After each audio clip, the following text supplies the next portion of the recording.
Welcome to Stories of Brisco and Bradshaw Special Edition. I would be Bradshaw, and that would be your Chickasaw native, your Chickasaw Hall of Famer, Oklahoma's favorite and greatest son, Mr. Gerald Brisco. And what a treat we have today. Legendary Playboy photographer, has his own magazine now by his last name. David Mecey joins us. An incredible history. We're going to talk about his magazine, talk about the Playboy, hopefully the Playboy Mansion, maybe some celebrities, and a special treat. The model in the middle, Miss Summer Kristen, is joining us. Had some technical difficulties, so the prettiest person on the show is here by audio, which is kind of backwards the way to do it. But what, guys, welcome to the show. Thank you so much. Yeah, thank you for having us. Hey, thank you, Dave. Big news with your magazine coming out, but for years you were the Playboy photographer. I was one of them. Well, look, revisionist history. We're old wrestlers. We make up stuff all the time. Well, I will say this: I'm pretty proud of it. I was one of maybe 5 or 6, so that's a pretty good number, I guess, when you think about it around the world. But yeah, I started with Playboy freelancing with them around 1978, 79, and then they hired me in 1980 and moved me to Chicago, and I worked out of the Chicago office in the 80s, and then moved to LA in 1990 and moved out of the LA office. Worked and lived out there up through 2003, 2004. Well, David, welcome to the show. The way you got with Playboy was kind of interesting story too. You were in a motorcycle accident, and your doctor kind of recommended you get into photography because you were an aspiring artist at the time. Is that correct? That's right. I was a musician in high school and an artist. My mom was an artist, which was really cool because when I started doing photographs for Playboy with the nudity, she was cool with it, and that was awesome because she had drawn and did nudes when she was doing artwork and stuff like that. So for me, the transition from art to music and everything was pretty easy. I thought I was going to be a pro musician, but then I was in that motorcycle accident, couldn't walk for almost a year. So my doctor, who I would go see every month, I would take my artwork to him, and he would look at it and say, you know what you should do? You should buy a camera and photograph these people so they don't have to sit for you. And I thought, well, that makes sense. So when I finally got up and around and started walking again, which was around 1974, I guess it was, I bought a camera, bought books on photography, read them from cover to cover, and taught myself photography. Started doing my own processing, black and white processing. And when I first started out, I photographed a lot of high school football. I bought a lens that was way ahead of its time, one of the first really fast lenses. And I would go on the sidelines at night and photograph high school football games. Took those photos into the Longview newspaper, Longview, Texas. That's where I was living. Home of Texas Dolly, the greatest poker player ever. Oh, really? You know where right. Longview is? I sure do. I'm in Athens, Texas right now, which is Athens, Tyler, and then Longview. Yeah, you're not that far away. Yes, sir. My first wrestling championship, I was Longview champion. That's one of my favorite memories. My first professional title was in Longview, Texas. I beat Jerry the Barber Miller. That's awesome. Well, I walked into the Longview newspaper to the sports department and took it into the sports editor. His name was John Inman. I remember it like it was yesterday. Great guy. And I showed him my 8x10 black and whites, and it was back in those days. Everything was they had to do flash on the sidelines to take photos because they didn't know how to. Well, they weren't up on film. Push processing and stuff, and I was like on the leading edge. I was like this. I was trying everything. So I went in there and I showed him these pictures. And he goes, "Can I run these?" I'm like, "Sure." And then he said, "Well, you know what? I get sideline tickets or sideline passes to the Dallas Cowboy games. You want to go photograph those for me?" Absolutely. So in 1970, I think it was 1976 or 77. I can't remember exactly. It was the first year of the Dallas Cowboy cheerleaders, whatever year that was. There was a cowboy cheerleader from Longview, and I would ride to the games with her.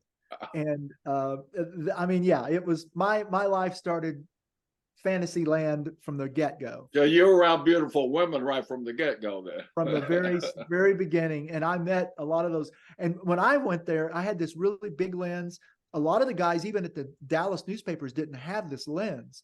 And so I'd be on the sidelines shooting, and these guys would be like, "You from Sports Illustrated?" I'm like, no, I'm from Longview. What? Hey, and that was the absolute. I mean, you not only got to ride with a cheerleader to go to a professional football game, you got to cover the Cowboys in their absolute heyday.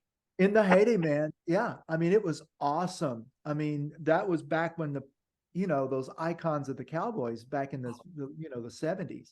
Walt Garrison, who was the original Cowboy. Walt was a teammate of mine at Oklahoma State University. It was a Cowboy. Walt Garrison was a monster, man. He just passed away, by the way. I don't know if you knew that. Oh, I did not know that. Yeah.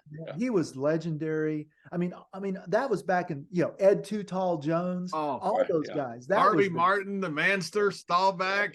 Yeah. I mean, it was Doomsday. Was it Doomsday Defense? Doomsday Defense, correct. Yeah. I mean, that was then. And so I was doing that from the sidelines, and I did that for 2 years. And then after that, I started experimenting, photographing my girl friends, just friends. And I met a gentleman who worked for Nikon cameras at a camera store in Dallas. That's where I would go and buy my gear. And so I met this guy, and he was looking at my pictures, my football pictures and stuff. And he goes, "Yeah, this is pretty good stuff." And then he goes, "What's this in the back?" And he pulls out all of my prints of my girls that I had photographed. "Oh, that's just my hobby." And he's looking at them, and he goes, "Wow, this is what you should be doing, man. You're really good photographing women. You need to. Your stuff looks very Playboy." And I'm like, "What?" And I, believe it or not, I had not even seen a Playboy by that time, because I was raised strict Catholic. And so I went, "Oh, okay." He goes, "You need to submit your stuff to Playboy." Anyway, what happened was there was a girl from Shreveport, Louisiana, who was supposed to fly to Chicago to be tested for Playmate. A buddy of mine, a photographer in Shreveport, reached out to me and said, "Hey, you need to meet this girl."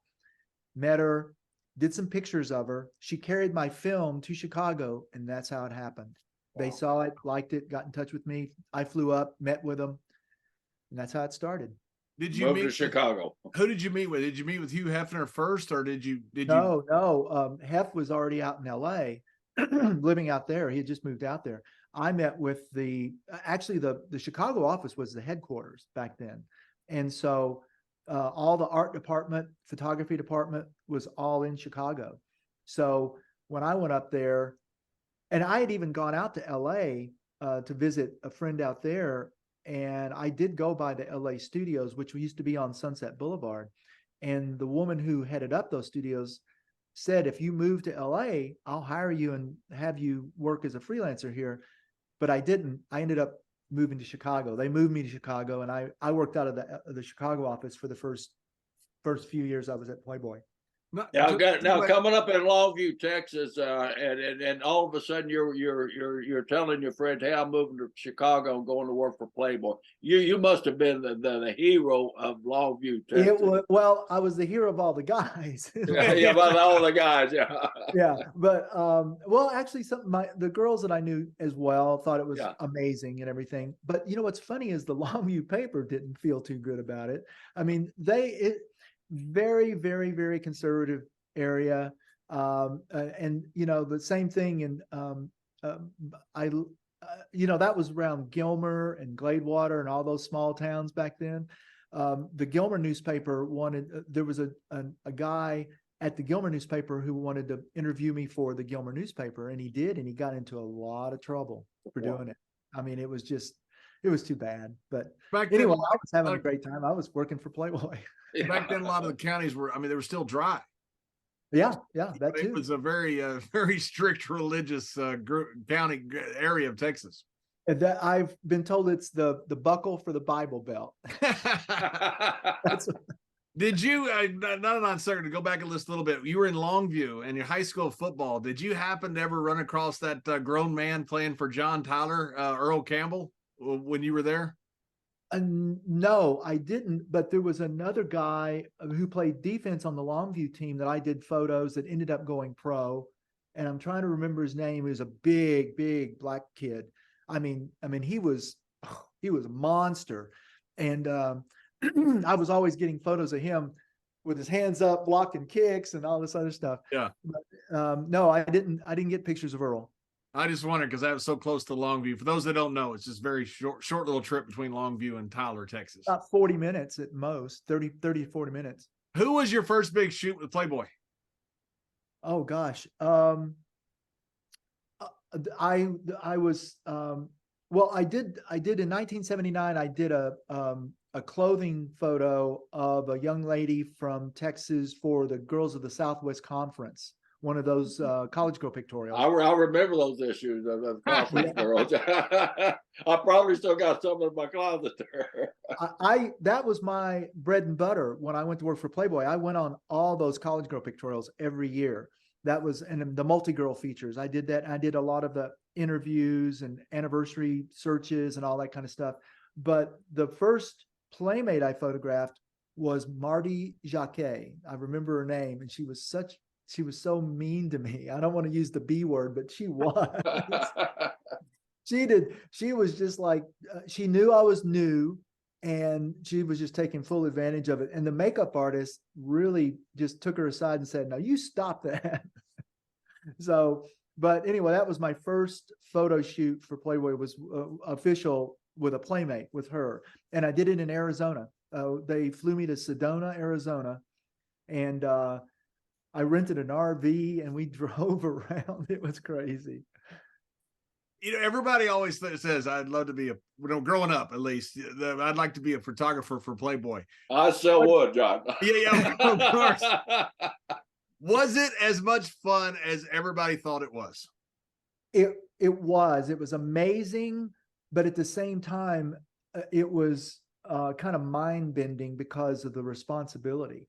There were no reshoots. I mean, when I went out on the road, I had to get great photographs of every model I photographed. And that put a lot of pressure on me.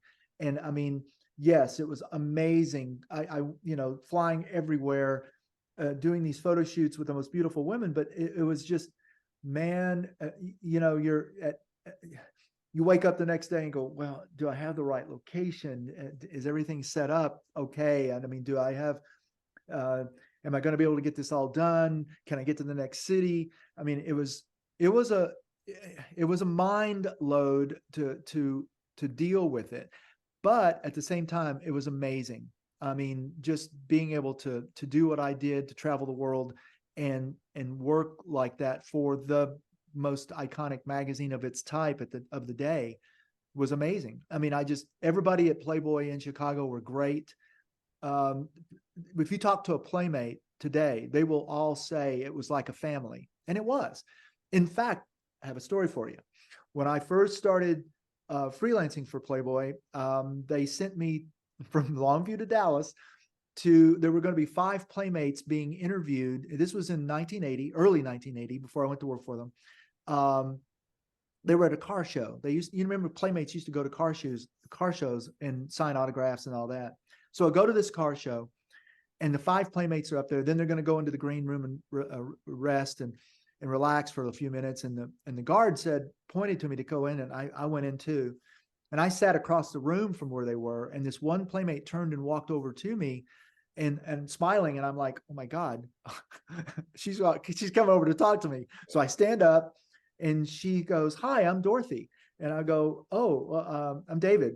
And it was Dorothy Stratton. And she said, "Do you work for the local newspaper?" I go, "No, I'm here for Jeff Cohen, one of the editors at Playboy in Chicago." And she goes, "Oh, I love Jeff, blah, blah, blah. Girls, come over, meet David. It's a new Playboy photographer." And so she goes, "Welcome to the Playboy family." That was Dorothy Stratton. And she said that to me. And I just thought, wow, that's pretty amazing. That's how they thought of it.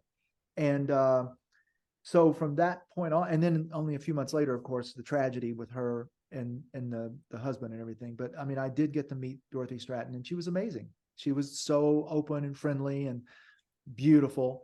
And so that was a pretty major moment for me, of many that would happen from there. I've got a lot of stories. And by the way, those stories end up in the last article in the magazine every month. is a life story from me about something in my life with either Playboy or pre-Playboy or now or whatever.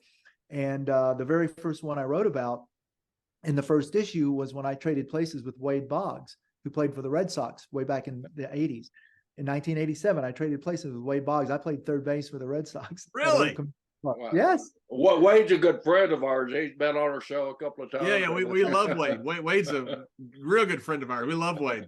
Tell him next time you see him, David Mecey says hi. I sure will. Of course. I'll text him right after the show and tell him. Yeah, tell him. You got to play third base for the Red Sox? During warm up at Old Comiskey Park in a Red Sox uniform.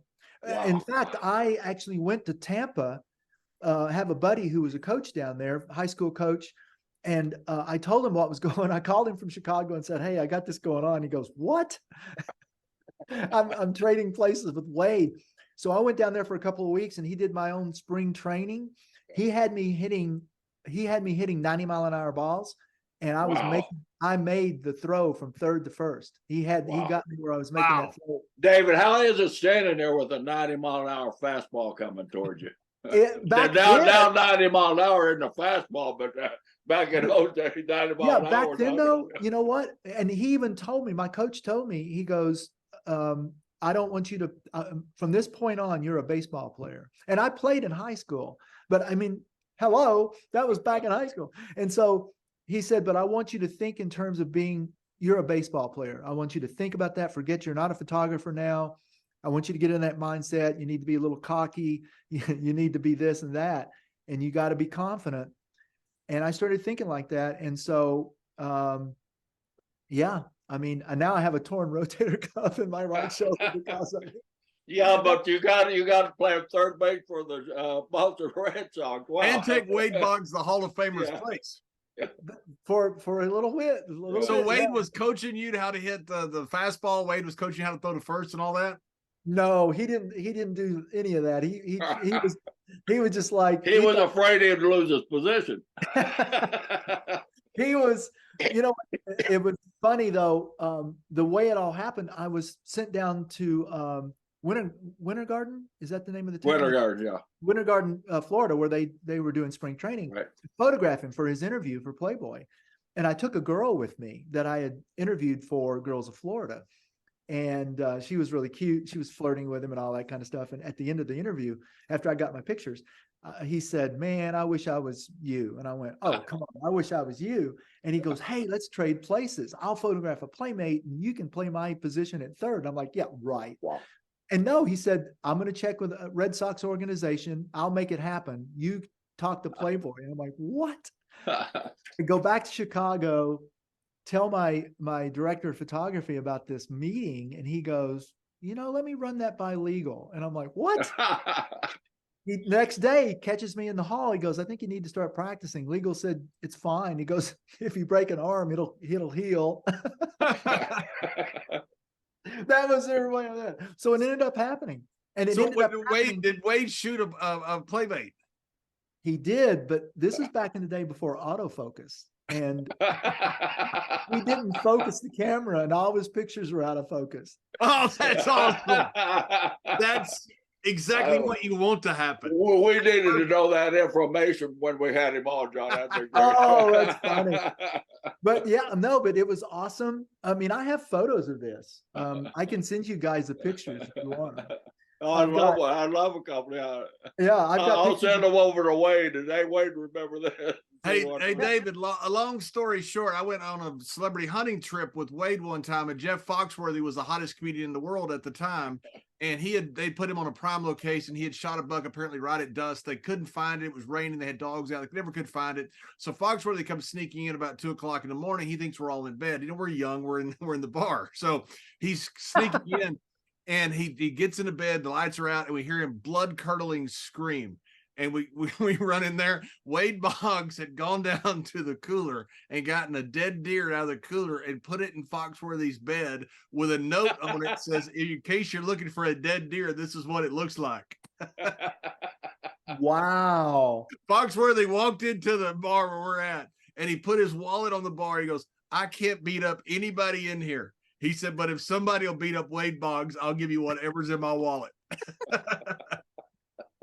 That's awesome. Wade's just the best. I love the fact that his photos were all out of focus. Well, I didn't know that until after all was said and done. I mean, because, well, I was supposed to do this on during spring training when they were doing a game down in Florida, but things didn't work out. And it ended up that I had to do it before an NBC Game of the Week in Comiskey Park in Chicago.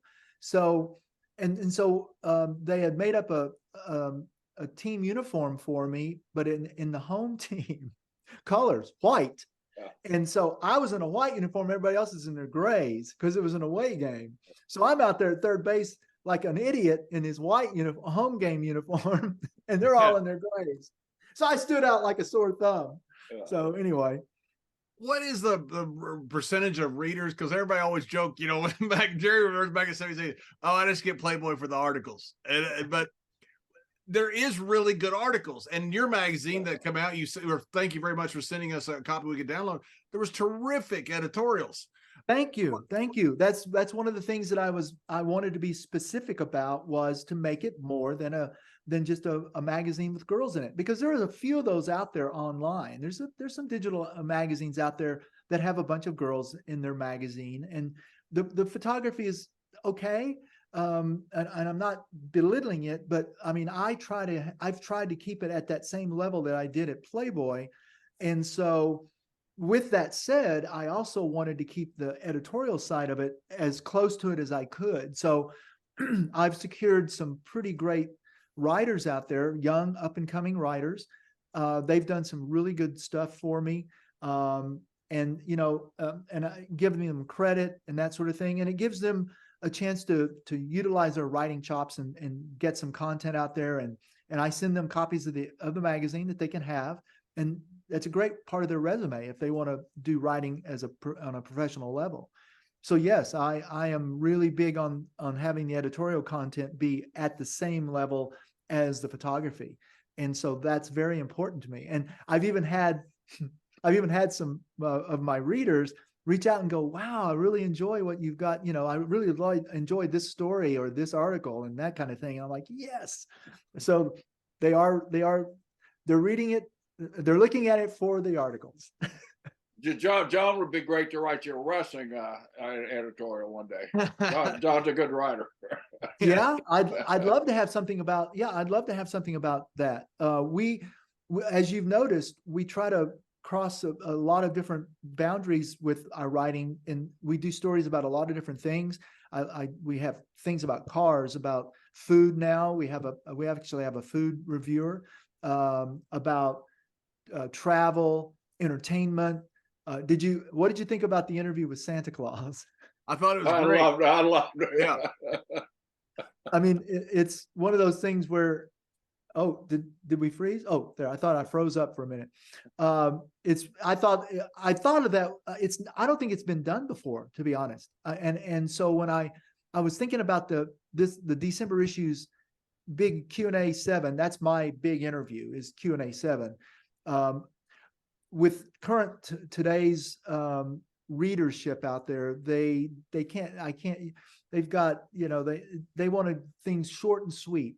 So I came up with my big interview being called the Q&A 7. And I mean, we've had some pretty big names in it. We had Oscar Goodman, the former mayor of Vegas, in there back a couple of months ago. So, I mean, I've gotten some pretty big name people in my magazine so far. And so, but for December, I'm thinking what would be very different. And I thought, I'm going to interview Santa. And so I wrote that piece up. And then I did find a gentleman here in Vegas that looked like him. And I said, okay, you want to be the real Santa? And he goes, yeah. So I had him. But by night he's Santa, by day he's Elvis. There you go. Right. That's right. So anyway, yeah, that's pretty special. In fact, I want to try to get that out to the media. I'm looking into trying to get that out to the media because I think it's the way it was written and everything.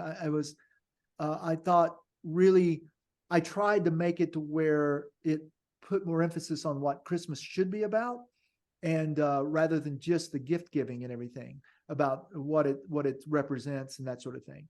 So yeah, I'm going to try to get that out there. Great. Everybody, we're talking about Mecey magazine here.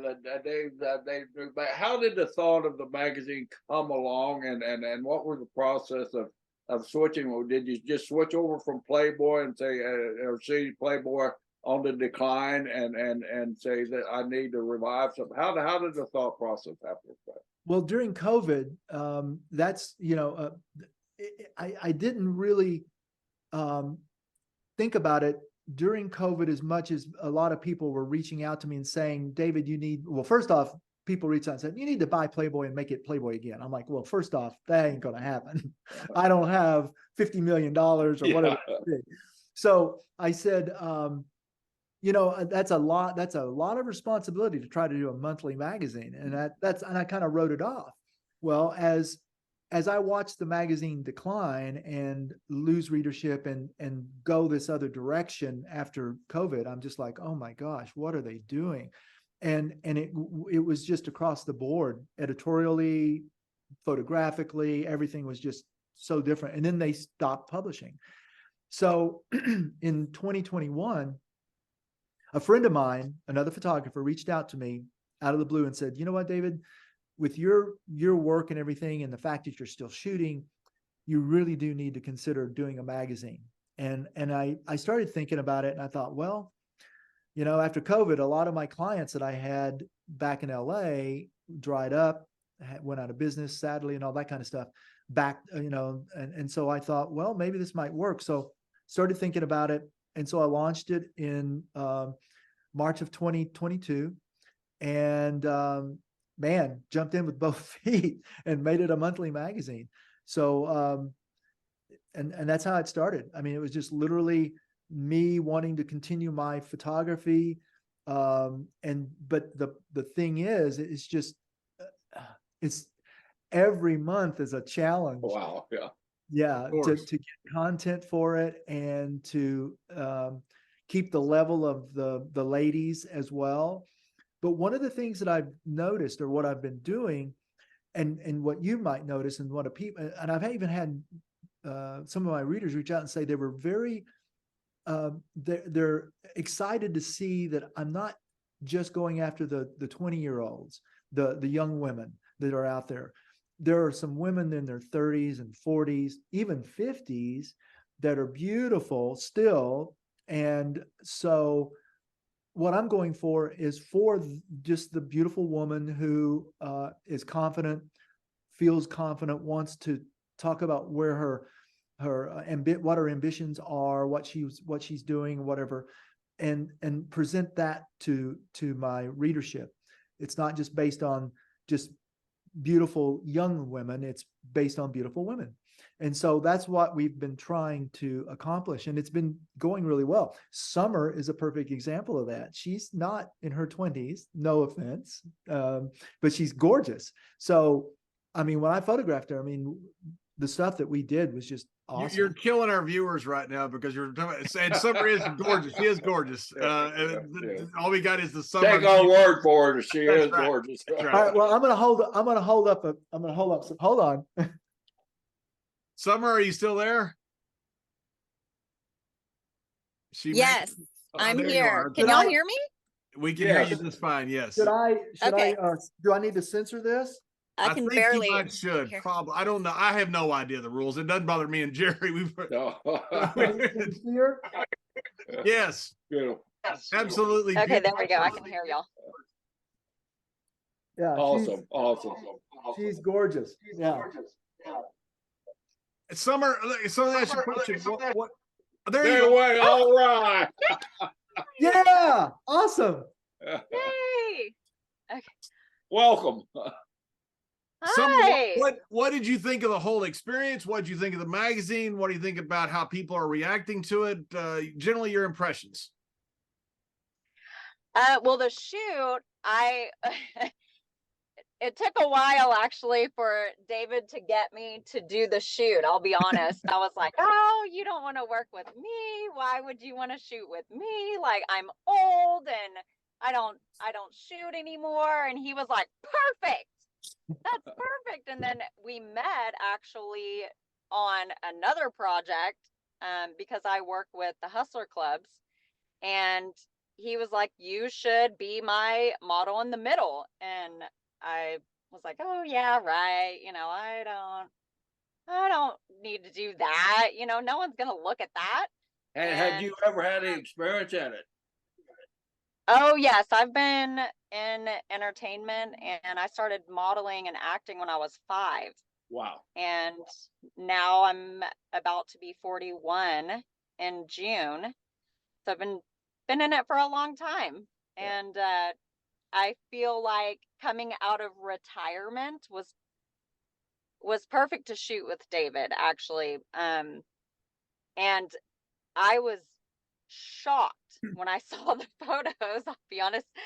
I was like, that's not me. I can't even believe that's me. How did you even do that? And he is so professional, and he's so easy to work with, and it's easy when you're shooting with David. It's not stressful. He doesn't take too many pictures, and he shows you the pictures, and he's like, okay, we got it. Let's move on. So you're not, taking the same photo, for an hour and then hoping to get the right one. But it's, Right. when you get that photo, you get it, and it's wow, that's it. That's the one.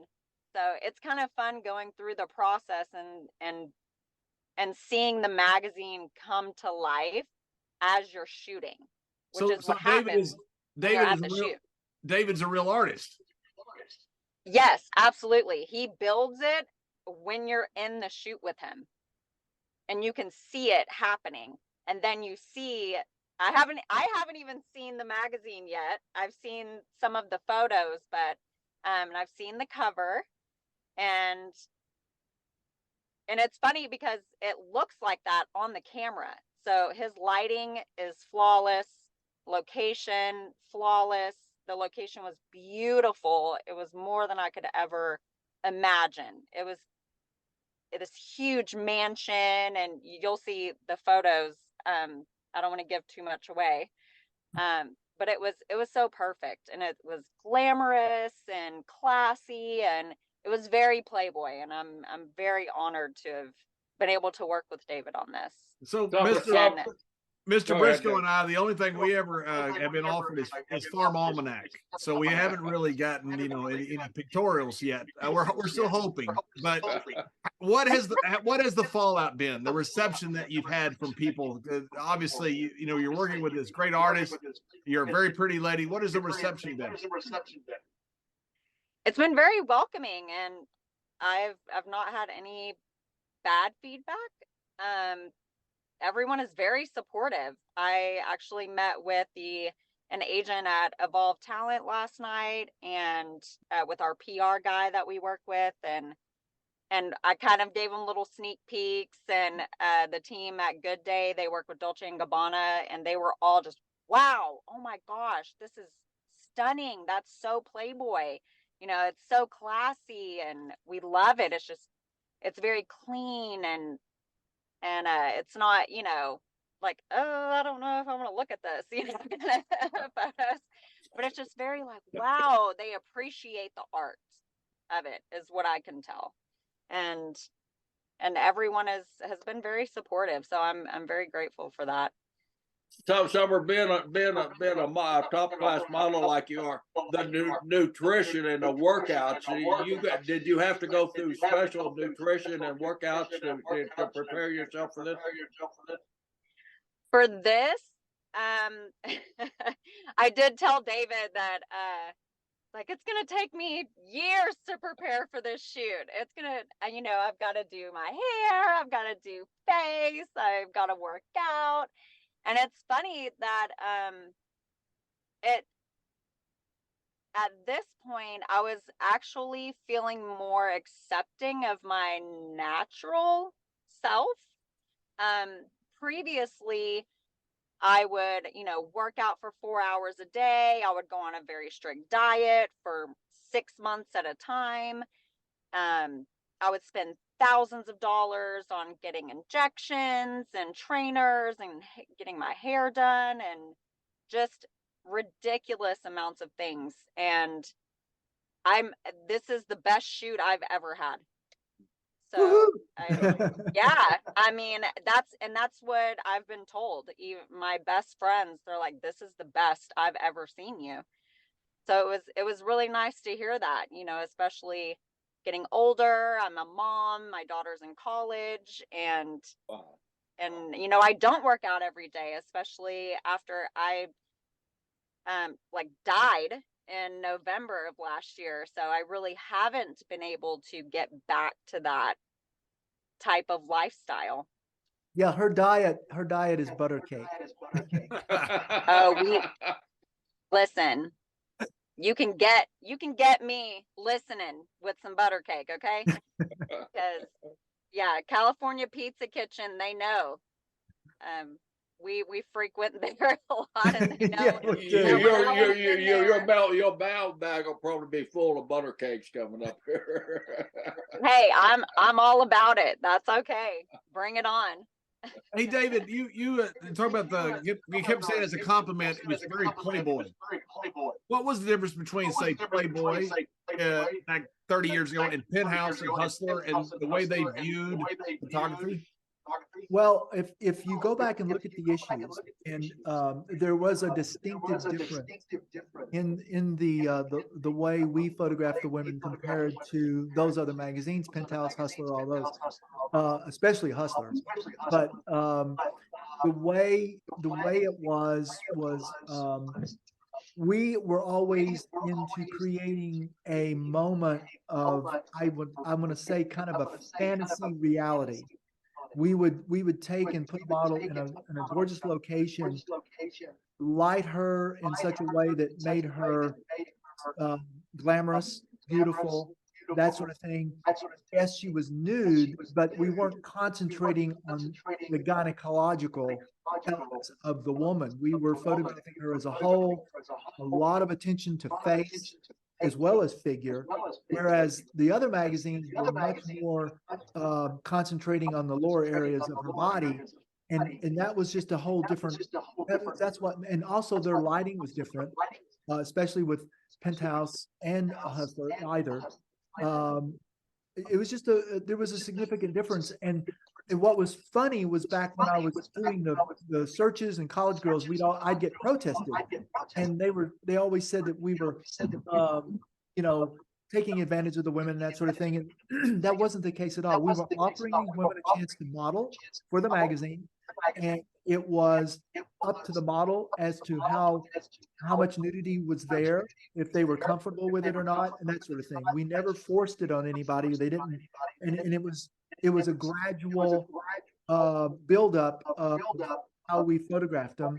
And I would start with a model being clothed and work her out of the clothes while keeping the style the same, with the light and the poses and that sort of thing. And that's why I think that was the most significant part of it, was pose and lighting. That's where the difference lay in the differences between our magazine or that magazine, and now even my magazine, Mecey. I have tried to uphold those same stylings that I did for Playboy. Dave, you mentioned the word location several times. With these different models and different scenes, how do you go through the process of selecting a location? Because it's very important to your shoot.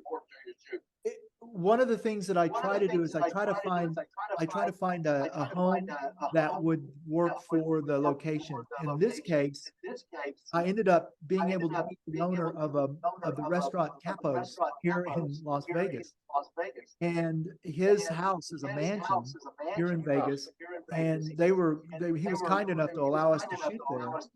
And in fact, it's so vast and so large, even though I photographed Summer there in 3 of the rooms and on the staircase, there's still another 3 or 4 rooms that are available. I'm going to go and ask if I can shoot my January model in the middle there. So Also a very beautiful blonde, by the way. I'm meeting her on Sunday. She's from Oregon, and her name is Paisley. So, and believe me, you guys will love her too. Hey, David, not to turn simple math into trigonometry, but wrestling. But when Shakespeare had the Globe Theater on the Thames, he used to get guys out of prison to do the fight scenes, and if they fought well, he kept them out of prison. So there's always been some type of appeal of realistic violence with some type of drama that is attached to it. So it's kind of the history of professional wrestling. Is there a similar history like Page 3 in the UK? Their magazine, their regular periodical, always has the pretty girl there, and then the news. Playboy had the pretty girls and these wonderful editorials, same as your magazine. Is there any history to this of having some pretty girls, attractions, along with real hard-biting, legit editorials and news, other than what Playboy created? Well, I don't know. What I've tried to do is keep my magazine more neutral. I don't really want to set any kind of social morals or anything like that. I just want to present the women as who they are, beautiful subjects. I want the content to be interesting editorials that people would love to read, relax, and enjoy, versus trying to set some sort of moral tone or anything like that. That's not what I'm about. And so for me, my magazine, Playboy used to call it entertainment for men. Well, I feel mine really is entertainment, but for both men and women. I have a lot of women who compliment me on the magazine. And I think it's because of the fact that I'm photographing women age-wise across the board. It's not based on just 18 to 24-year-olds. It's in fact, I've never had an 18-year-old. I mean, my women are in their mid-20s and up. So for me, I'd rather just be a magazine of something of substance, of entertainment, and sharing beauty and the thoughts of these women that I'm photographing, because there is I love to have bios about each of the ladies that are in the magazine, about who they are. I think that's very important, who they are, what they want to do, and that sort of thing. That's where I have put the magazine's direction. Yeah, that was I guess the thought of you've created this genre that is a pretty cool. The Hugh Hefner, was I guess the one who originally created this. The beautiful women, along with this entertainment for men. As far as the editorials and everything, people always joke about we get Playboy for the articles, but there was good articles, great articles. And how was Hugh Hefner when you met him? Cordial, very nice, very professional. Very first time I met him was in Chicago. I was shooting a centerfold, actually, gatefold. They call them gatefolds back in the day, on an 8x10 view camera. And I was looking through the camera, and I was in the studio. We built sets to shoot the centerfold. So when I was looking through the camera, the model all of a sudden went like this, just this reaction. I'm like, what? I took the, and I, hey, what? And she goes like this, and I turn, and there's Hef standing next to me, and I'm like, whoa. And I'm like, and so I go, oh, Mr. Hefner. And he goes, oh, I'm sorry, I didn't mean to disturb you. I go, no, you're fine. And there was this whole entourage behind him. And so he goes, well, I see you're shooting a gatefold. Do you have any examples, any Polaroids? Oh, yes, sir, right over here. So we go over to the table. I show him the 8x10s, and there's actually photos of he and I while he's looking at that, and he asked me some questions about it, and I told him, and there was just this interaction, and he was just very cordial, and he goes, you know what? I apologize for stopping you in the middle of this, but just continue on. Pleasure meeting you, David. I've got some things to do in the office, and I'm like, yes, sir. And that was how we first met. And so there were other occasions. I met him at a Playmate of the Year party. I found a Playmate of the Year. I actually found Karen McDougal, and I went to her Playmate of the Year party at the mansion. I went to the New Year's Eve 1999 to 2000 party, So I mean, you know, I had my moments. Were you ever Well, at a Right. Playboy party at the mansion? Oh yeah. I went to the New Year's Eve, 1999 to 2000, and I went to a couple of Playmate of the Year parties. And I actually was I went to Kimberly Hefner's birthday party once. So, And Dave, you also have a lot of history here. Where I'm in Tampa with the Hooters girls. How you made a couple of stars, big time stars, out of a couple of local Hooters girls. Kind of Lynn tell us Austin, that story.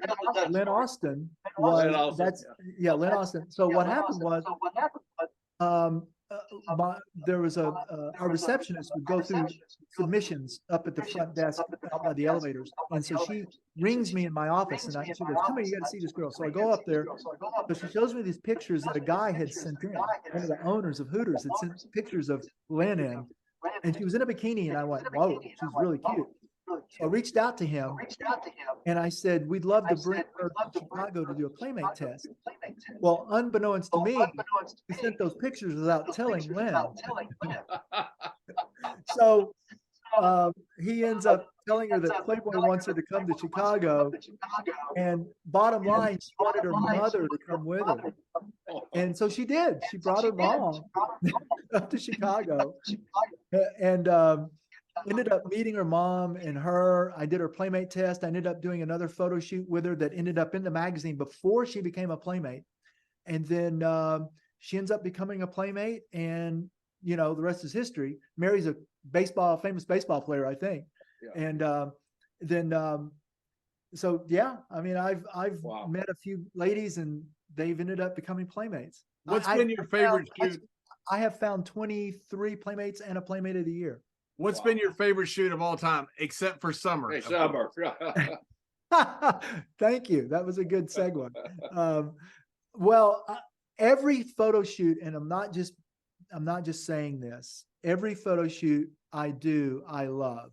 I try to put all my energy into every photo shoot that I've ever done, and I've worked for some pretty famous people, and so I don't think there is one that really stands out above the others. I just love what I do. I love being a photographer.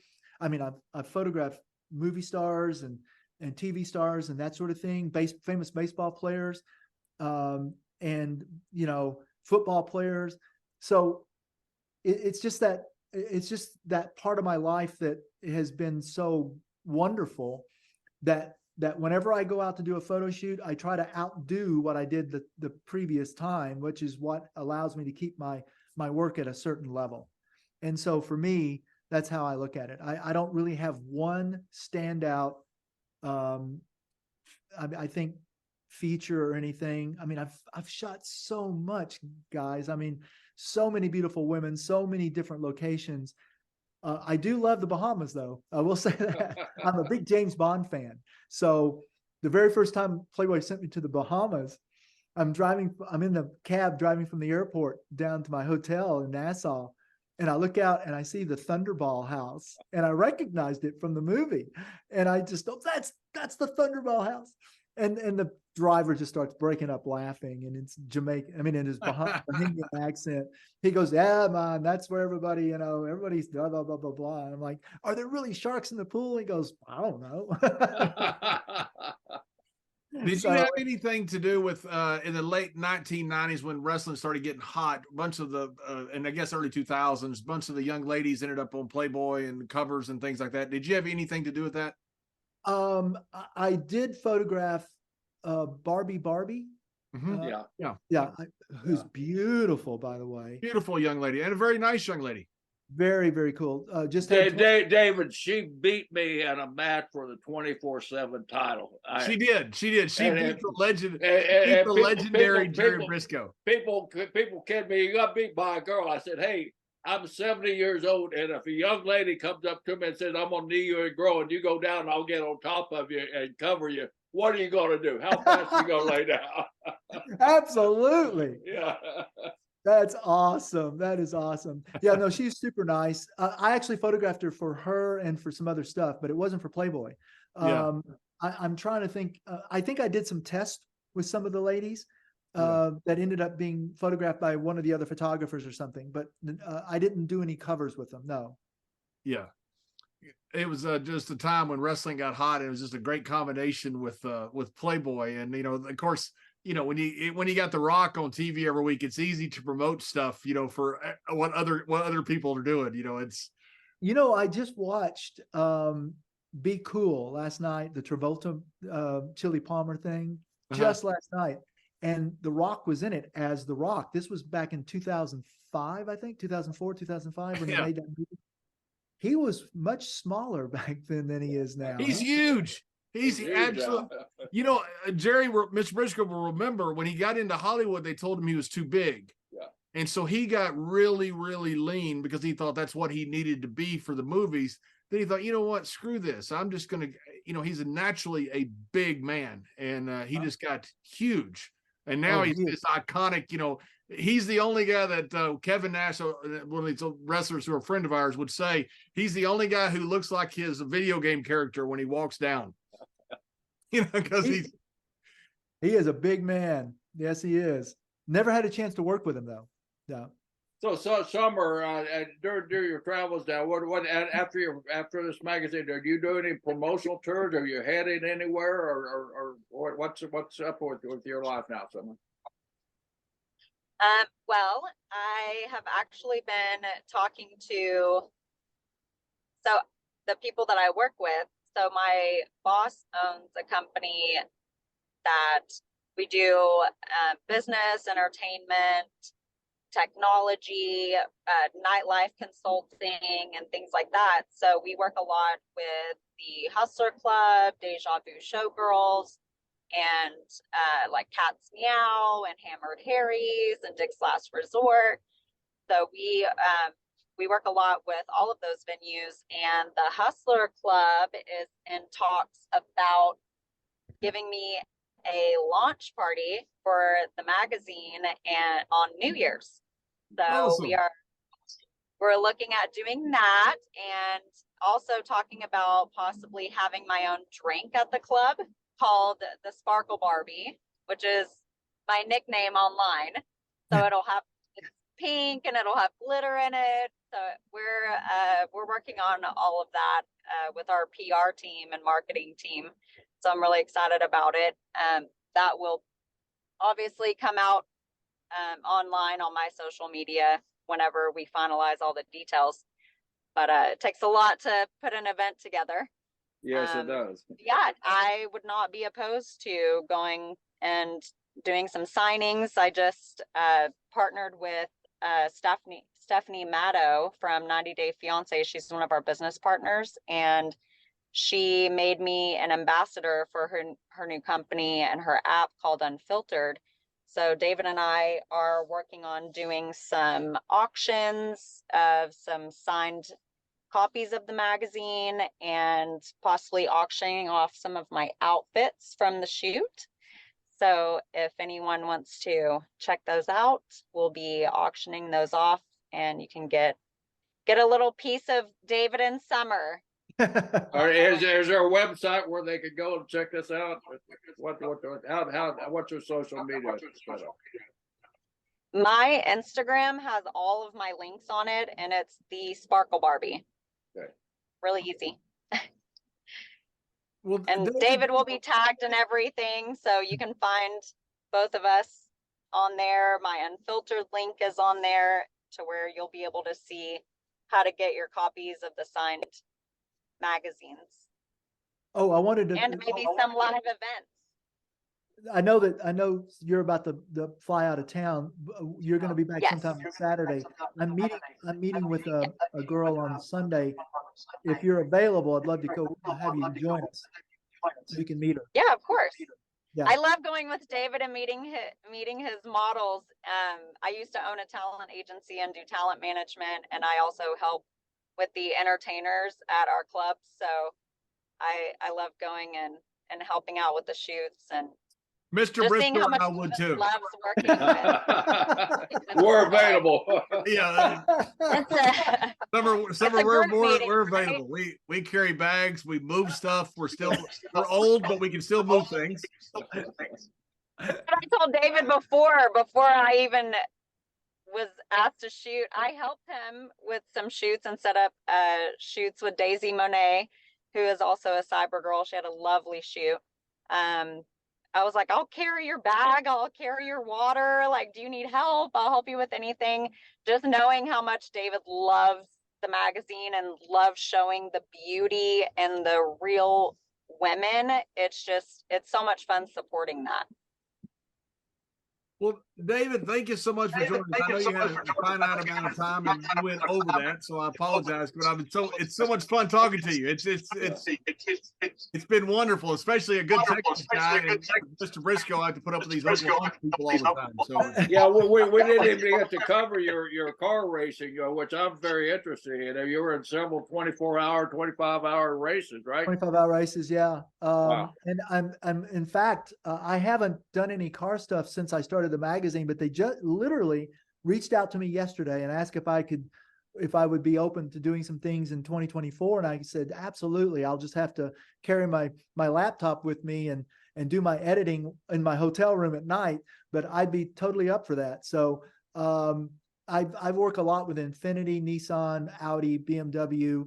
I've done Porsche. I mean, I've worked for almost all the manufacturers. In fact, back in 2020, just before COVID happened in January 2020, Porsche flew me to Finland and I drove cars on ice tracks in Finland. Ice tracks, wow. Yeah, with special tires and wheels and things? They have like little spikes on the tires, and but it was you're still sliding around. Was that the first time you had done something on ice? Yeah, that was the first time I'd ever done ice racing or ice driving. How'd you do? I did okay, actually. I did okay, especially in the GT3s. I was on the all-wheel drive Porsche. I didn't do as well as I did in the rear drive GT3s. I was really going really well through the forest on the ice track in that one, catching people. So yeah, it was a lot of fun. I was there for a week. Well, what are some of the 24-hour races? Did you do Sebring or Daytona? Or no, actually, there's one in California called the 25 Hours of Thunder Hill. It's it was sponsored by the Air Force for the longest time. I think they might still do it, but I raced there in 2003, 2004. We podiumed both years. The first year we took third in class, and the second year we took second in class, and then we won. We took first place in our class that first year for the first 12 hours, and so I had a great battle with an Alfa Romeo at night in the rain. That's insane that you battled for the first 12 hours. Yeah, I battled for the first 12 hours in the rain. It was awesome. How in the world do you have? Is there two drivers? Are you driving the whole time? No, we would drive at about. Well, they kept me in for almost 3 hours because we had enough fuel in the car that I think I went 2.5 hours in the rain at night because I was really doing well, and so they just kept me in the car. And when I finally came in, they refueled me and sent me back out. I was out for 3 hours. So then I came in, took a nap, then got up the next morning and then drove again. So, but it's good times. There's 5 drivers and we split it up into those over the 25-hour period. We split it up between those 5 drivers.